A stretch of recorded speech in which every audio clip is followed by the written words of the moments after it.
Todo el mundo ha oído hablar de la doble garantía, pero luego casi nadie explica lo importante. ¿Qué porcentaje te va a coger el banco de cada inmueble? Si te cubre solo la entrada o también los gastos. ¿Cuándo se libera la segunda garantía? ¿Y qué diferencia hay entre esto y un aval? Porque aquí no hay truco del almendruco. La doble garantía puede ser una herramienta muy útil o una operación súper delicada si vas justo de ingresos, justo de ahorros y encima pones dos inmuebles encima de la mesa. Así que hoy vamos a verlo paso a paso, con ejemplos, con números y con los detalles que tienes que vigilar de verdad. ¡Vamos allá! Y como sabéis, cuando hablamos de hipoteca siempre tenemos dos protagonistas: poner cera, pulir cera, esos ingresos y los ahorros. Los ingresos te marcan la cuota y los ahorros te permiten arrancar la operación. Y como ya vimos en el último vídeo, muchas veces el problema no es que no puedas pagar la hipoteca, el problema es que no tienes la entrada, no tienes los impuestos o no tienes el colchón inicial que exige la compra. Y ahí es donde aparece la doble garantía como alternativa. Ahora bien, que exista una alternativa no significa que siempre sea buena. Y empezamos por lo básico. La doble garantía significa que el banco no solo se queda con la vivienda que compras, además de esa vivienda mete otro inmueble como garantía adicional. Puede ser tuyo, puede ser de tus padres, de tus abuelos o puede ser de un tercero, pero la idea es esa, reforzar la operación con otra garantía inmobiliaria. Y claro que esto no se hace porque sí, ni porque al banco le haga ilusión. Se hace porque con una sola garantía, con una sola estructura, la operación no acaba de encajar. Normalmente porque te falta entrada, porque la tasación sale justa, porque la finalidad no le encaja al banco o porque la entidad quiere cubrirse algo más. Y aquí quiero hacer un matiz o parar un segundo, porque esto la gente lo mezcla muchísimo. Una cosa es una avalista y otra cosa muy distinta es una garantía hipotecaria.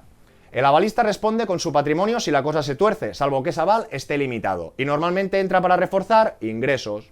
Por ejemplo, una pareja de jóvenes con un trabajo poco cualificado, pero que el banco quiere el apoyo de los padres por esa estabilidad o perfil. O una persona que tiene un contrato con un periodo de prueba y con esa situación laboral por la entidad lo ve más flojo y necesita reforzar la devolución. Y en cambio la doble garantía lo que pone sobre la mesa no es esa persona, es un inmueble concreto, y eso cambia mucho la película, porque aquí no estamos reforzando, insisto, los ingresos, lo que estamos reforzando es las garantías. Y entonces todo el mundo ya tendría que saber que aparece la figura del garante hipotecario o el hipotecante no deudor. Es decir, alguien que no compra la vivienda ni necesariamente recibe el préstamo porque no es titular. Es decir, que sus ingresos no computan a los ingresos, insisto, de esta operación. Pero sí que pone un inmueble como garantía adicional de dicha hipoteca. Entonces, supongamos que me quiero comprar una vivienda que yo quiero hipotecar y que yo tengo yo mismo un inmueble libre de cargas. Pues en este caso soy propio garante hipotecario de este inmueble, pero yo soy el propio titular. Lo que os quiero decir que en este caso, si el inmueble fuera de mis padres, pues mis padres, insisto, no son titulares de la operación, pero sí que figurarán dentro del expediente de hipoteca como garante hipotecario o hipotecante no deudor, insisto, porque ponen una garantía adicional. Y aquí viene otro detalle muy importante, porque si no la gente hace el cuento de la lechera. Cuando hablamos de doble garantía de verdad, en el 99% de los casos estamos hablando de inmuebles sin cargas. ¿Por qué? Porque si el segundo inmueble ya tiene una hipoteca con otro banco, lo normal es que una entidad distinta no quiera ponerse detrás de esa carga previa. Y si alguien quiere jugar esa partida, pues normalmente será la propia entidad, ya que tiene un inmueble hipotecado. Así que sí, puede haber casos con margen, con revalorización o con poca deuda pendiente, pero como norma práctica o general, si queréis pensar bien esta jugada, pues pensar en inmueble libre de cargas o con muchísimo margen. Y es de primordial importancia que antes de meternos en la doble garantía hay que saber que estamos intentando suplir, y para eso necesitamos hacer una radiografía de la operación. Y nada mejor que utilizar un simulador hipotecario, o en este caso os dejo el Excel, puedo pedir una hipoteca versión 4, gratuito sin registro, que dejaré en la descripción del vídeo. Y todo el mundo que lo quiera utilizar o manipular, primero deberá ir a archivo y después hacer una copia. Y ahora nos encontraríamos en la pestaña de hipoteca 100% más entrada, y aquí podemos ver claramente lo que nos falta. Por un lado veremos la entrada y esos impuestos, y por otro lado también comprobaremos ese ratio de devolución para ver si es suficiente para soportar la operación. Porque, como ya hemos comentado, una cosa es que te falte ahorro y otra muy distinta es que además vaya justos de los ingresos. Y vayamos a por un ejemplo práctico, pero antes de ir a este ratio de evolución o a la cuota, nos vamos a fijar más en esta entrada. Supongamos un inmueble de 200.000. Lo primero que tenemos que tener en cuenta es lo que no nos financia el banco. Normalmente antes los bancos hacían hipotecas hasta el 80%, pues el porcentaje de una hipoteca será un 20%. Y hoy de manera más vox populi, pues muchas entidades, si llega bien la tasación y una serie de parámetros y vas un poquito holgado, pues pueden llegar hasta el 90%. Lo que os quiero decir, que primero cualquier persona tiene que hacer una introspección de su operación o de su compra para, insisto, ver de qué peca o de qué goza. En este supuesto, todo el mundo tiene que saber que hay unos impuestos, el famoso ITP. Podríamos llegarnos una ayuda de esta página. Y en función de vuestra comunidad autónoma, pues ya podréis ver o dirimir qué tipo de impuesto vais a pagar. Eso sí, ojo al dato, no os olvidéis que en algunas comunidades hay bonificaciones por familia numerosa, por ser jóvenes y tener pocos ingresos, con lo que es muy importante, porque como ya sabéis, esto es un pellizco importante de la entrada de esa compraventa. Con lo que supongamos que tengo que pagar un 10%. Aquí los gastos del notario ya están automatizados, normalmente es un 1% de la compraventa en general. Y después este importe de no hipoteca. Supongamos que nos hacen una hipoteca al 80%, pues en este caso concreto esta pareja o esta persona tendría que poner 62.000. Este programa va de la doble garantía, entiendo que no tenemos tanta entrada. ¿Me sirve una hipoteca al 90%? Uy, tengo que poner 42. No, yo solo tengo 22.000 euros de los impuestos. Pues aquí pondríamos un 0 y con este 0 ya tendríamos una hipoteca al 100%. Pero en este caso sí que el requisito que nosotros pongamos los 22.000 euros de los impuestos. Si además quieres que te financien los impuestos, pues aquí sí que tendrías que sumar tú manualmente los impuestos. Por lo tanto, nos saldría una hipoteca de 222.000 euros. Y el paso siguiente, aquí insisto, nos estamos fijando en esos ahorros, el paso siguiente sería ver si ese ratio de devolución, no hay truco del almendruco, cuanto más hipoteca pidas, pues más grande será la cuota. Entonces tienes que ver si aunque pidas más hipoteca que no tienes entrada, tu cuota lo va a soportar. Con lo que bajaríamos un poquito en este Excel y tendríamos la cuota hipotecaria. Tradicionalmente las entidades bancarias te dejan endeudar hasta un 35% de tus rendimientos netos. Hay entidades que si eres un solo titular es un 30% y hay entidades pues que te dejan hasta un 40%. Pero recordar, si vas al 40% nunca vas a tener tan buen tipo de interés como si vas al 25%, que por ratio de solvencia, por ese binomio rentabilidad-riesgo, te podrán ofrecer mejores condiciones. Y en este caso concreto, todo el mundo tiene que poner sus ingresos. Supongamos que cobro 2.000 euros. A razón del 35%, si no tuviéramos ninguna deuda más, nos podríamos endeudar hasta 700 euros. Con lo que vemos, señoras y señores, que con una hipoteca al 2,20 a 30 años, la cuota sería 842. Con lo que en este caso concreto, esta persona, si busca un 100% más gastos, en este caso no le permitiría o tendría un ratio de devolución pequeñito. Ahora bien, supongamos que no, que esta persona sí que no tiene o todo o nada. Supongamos que sí que tiene 25.000 o 22.000 euros para poder hacer esta entrada de impuestos. Por lo tanto, la cuota de la hipoteca baja un poquito. Ya no salen 800, salen 700. Pero en este caso concreto, aquí cada uno tiene que poner sus ingresos. Si son una pareja se suman, si no, pues estaría una persona sola, para ver si llega o no llega. Y en este caso concreto, pues si ponemos al 90, tendría que poner 42.000 euros de entrada, pero veríamos que sería un caso concreto donde esta persona con este sueldo encontraría cierto equilibrio. Es decir, la mínima entrada posible para que, por el otro lado, recordar, poner cera, pulir cera, para que por el otro lado esos ingresos lo respaldaran. Así que la primera pregunta es, ¿qué me falta exactamente o cuánto me falta? Y la segunda es, aunque me lo financien, ¿puedo devolverlo con un ratio razonable? Porque si ya vas muy justo ahí, pues la operación se vuelve mucho más delicada. Y por cierto, aprovecho para recordaros que estamos trabajando a tope como broker hipotecario. Trabajamos tanto nuevas hipotecas como mejoras de hipotecas que ya tengáis y también operaciones más específicas o más complejas, como dobles garantías, autopromociones o porcentajes altos de financiación. Así que si queréis contrastar una oferta, comparar lo que os propone vuestro banco con otras entidades o simplemente aseguraros de lo que os están ofreciendo realmente tiene sentido, os dejo abajo el formulario.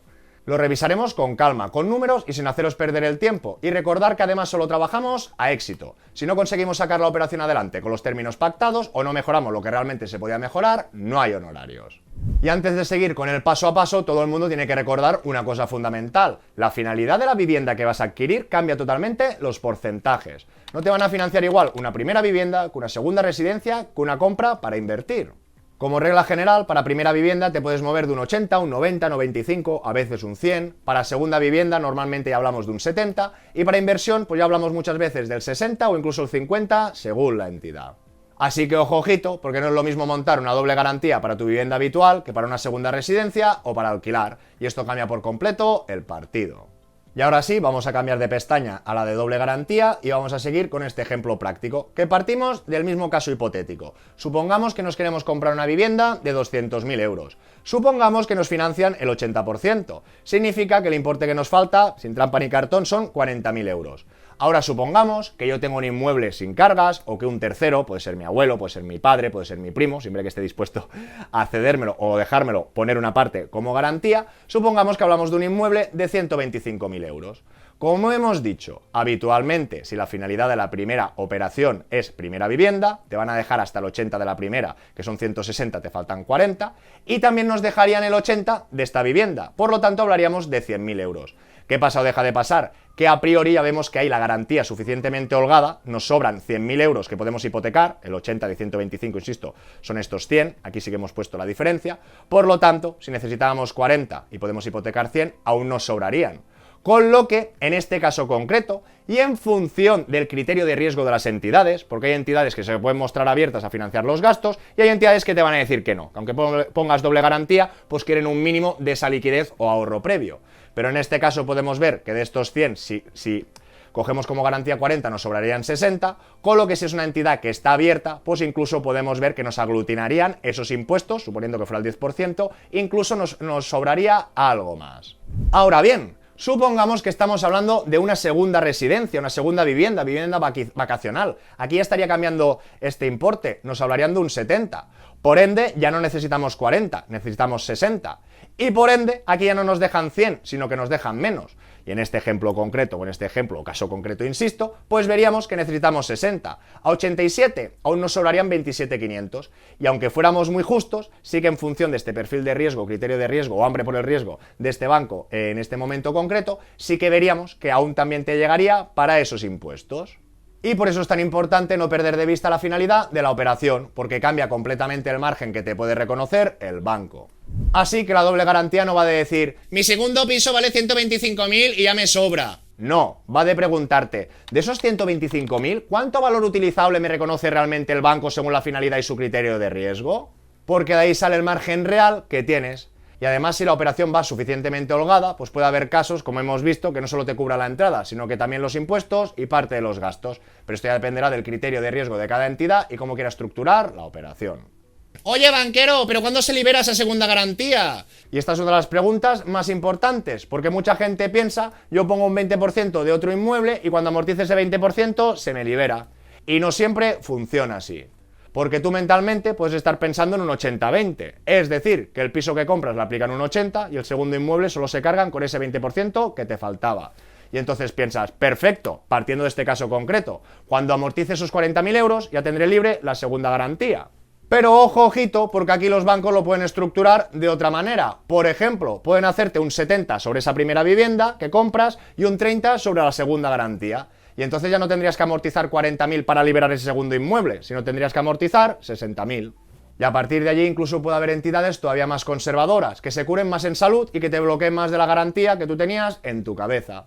Traducido, que igual pensabas que estaban cubriendo un 100 o un 110 de esa compra-venta y al final te dejan bloqueado un 120 o un 130, por decir algo. Pero lo que os quiero decir que os cogen más garantías de las que serían mínimas para asegurar esa operación. Por eso, aquí no basta confirmar y ya está. Aquí hay que preguntar muy bien, ¿qué porcentaje está cubriendo cada garantía? ¿Qué criterio aplica el banco? ¿Y en qué punto exacto podré liberar una de las dos? Porque si no, te puedes encontrar con dos inmuebles pillados mucho más tiempo del que creías. ¿Cuándo puede tener sentido? Pues cuando hay buenos ingresos, patrimonio detrás, poco margen de ahorro actual y una estructura razonable. Por ejemplo, alguien que gana bien pero que no le ha dado tiempo a ahorrar. O una familia con un inmueble libre de cargas que quiere ayudar, bien estructurada y con cabeza. ¿Y cuándo me parece delicada? Pues cuando vas justo de ingresos y justo de ahorros, porque entonces ya no estás utilizando la herramienta para afinar la operación, la estás utilizando para forzarla. Y ahí la doble garantía ya no te está solucionando un pequeño bache, te está tapando un problema de base. La doble garantía no es magia, no es dinero gratis y no es una solución universal. Es una herramienta útil para determinadas operaciones, pero hay que entender muy bien qué te cubre, qué no te cubre, qué porcentaje te reconoce el banco y cuándo se libera de verdad esa segunda garantía. Y si justo estáis en una operación de este tipo, si queréis ver si la doble garantía tiene sentido de verdad en vuestro caso, o si queréis contrastar la oferta de vuestro banco, os dejo abajo toda la descripción de nuestro servicio de broker hipotecario. Lo estudiaremos con calma, con números reales y viendo qué estructura encaja mejor para vuestro caso. Y si vemos que la operación tiene sentido, os ayudamos a pelearlo. Y si no, también os lo diremos muy claro. Ya os pregunto, ¿qué queréis ver en el próximo vídeo? ¿Préstamo entre particulares versus tasación? ¿O profundizamos en ICO, tasaciones y altos porcentajes de financiación? Os leo en comentarios. Y si este tipo de vídeo contenido os gusta o os ayuda, agradeceré un buen like, que os suscribáis si aún no lo estáis y lo compartáis con aquel que lo pueda necesitar. Que nos vemos muy pronto con más y mejor.